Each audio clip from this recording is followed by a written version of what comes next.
Ce premier grand débat des européennes, il va durer, on va donner quelques règles du jeu Nathalie, il va durer 2h30, 150 minutes réparties en 4 grands thèmes.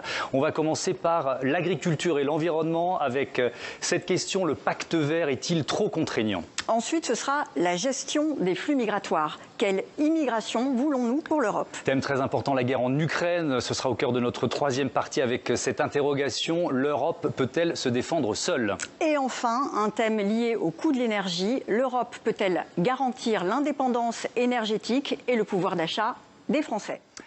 Et pour lancer cette soirée et donc donner le coup d'envoi de ces élections européennes, nous allons vous poser à tous une question très simple. Faut-il plus ou moins d'Europe ? Vous aurez 1 minute pour répondre. Ce sera en quelque sorte votre profession de foi européenne.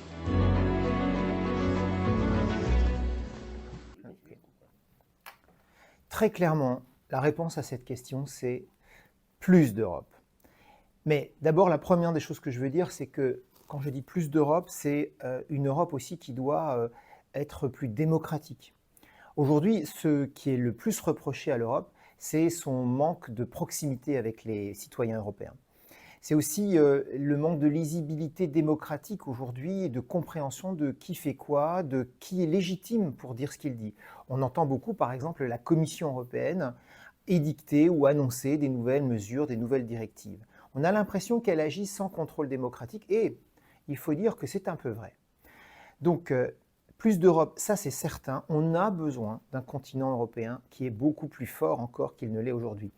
Pourquoi ? Parce que, à ceux qui disent moins d'Europe, on voit bien la conséquence que cela aurait, c'est évidemment une situation dans laquelle on serait affaibli, alors même que des grands ensembles continentaux sont très puissants et ne nous veulent pas forcément que du bien. On pense évidemment à la Russie, mais d'un point de vue commercial, ce qui se passe avec les États-Unis, avec l'Amérique du Sud et aussi avec la Chine, bien évidemment, ne nous invite pas à nous affaiblir, mais bien au contraire à nous renforcer. Donc c'est pour cela qu'il faut plus d'Europe.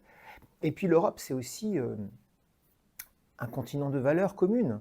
Nous avons en partage 2000 ans d'histoire et puis une construction de valeurs qui nous sont communes. Et est-ce qu'aujourd'hui, on peut dire que ce sont des valeurs qui sont partagées sur la planète tout entière? Bien évidemment que non. Les valeurs démocratiques, les valeurs de droits de l'homme, les valeurs de respect des différences, tout cela n'est pas une réalité dans beaucoup de pays du monde. Et donc il faut aussi protéger cela, protéger ces valeurs. Donc il faut plus d'Europe, ça c'est absolument certain. Mais je disais qu'il fallait aussi accepter que on puisse changer encore un certain nombre de choses pour les améliorer.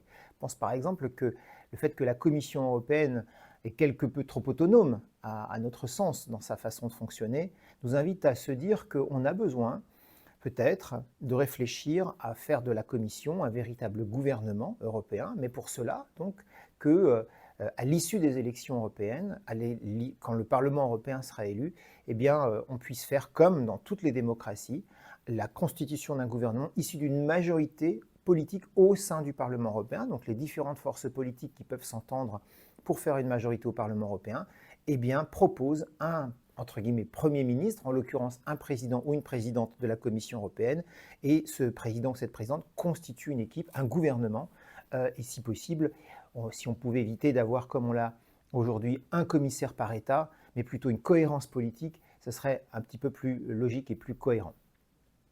Et puis, il faut aussi créer plus d'unité européenne avec une constitution européenne. On a eu ce débat en 2005, est-ce qu'on veut une constitution ou pas ? Ça a été rejeté, mais parce que ça a été mal présenté, et surtout on nous a présenté quelque chose qui n'était pas une constitution, mais un traité qui était extrêmement lourd. Et donc nous, on veut une constitution européenne, quelques articles extrêmement lisibles, extrêmement clairs, proposés au référendum à l'ensemble des citoyens européens le même jour. C'est quelque chose qui peut recréer une forme d'unité qui aujourd'hui est un petit peu en train de se déliter au niveau européen. Puis je voudrais dire un dernier mot, qui est d'attirer l'attention des électeurs, tous les électeurs qui vont se rendre aux urnes le 9 juin prochain, sur les listes qui avancent masquées. Il y a des listes qui clairement disent « nous ne sommes pas pour plus d'Europe, nous sommes pour moins d'Europe ». Le Rassemblement national, le Parti communiste, la France insoumise, ils sont absolument clairs. Voilà, là, il n'y a pas d'ambiguïté. Mais il y a 2 listes, je trouve ambiguës et qui avancent masquées. C'est la liste d'Europe Écologie Les Verts d'une part, et c'est la liste conduite par Raphaël Glucksmann. Pourquoi? Parce qu'officiellement, ils disent qu'ils sont pour plus d'Europe. Mais quand, il y a 2 ans, ils ont signé, le Parti socialiste, Europe Écologie, avec la France insoumise, un accord électoral aux législatives en 2022, eh bien cet accord était très clair sur le fait qu'ils se donnaient la possibilité, s'ils étaient au pouvoir, de ne pas mettre en œuvre les directives européennes qui ne leur conviendraient pas. Et ça, c'est une option profondément anti-européenne, qui est dictée certes par la France insoumise, mais que les Verts et que le Parti socialiste ont signé. Donc moi je dis une chose très simple aux électeurs, faites attention à ne pas vous faire leurrer. Certes pour ces élections européennes, ces 2 listes se présentent comme pro-européennes, mais c'est le temps des élections européennes pour faire leurs élus, et dès le lendemain des élections européennes, il y aura à nouveau, je le crains, une reconstitution de la NUPES qui a comme fondement des idées profondément anti-européennes. Donc je vous invite à la cohérence. Nous sommes une liste qui est clairement pro-européenne et nous n'avons pas d'ambiguïté sur cette question-là au regard d'autres accords électoraux que nous masquons le temps des élections européennes.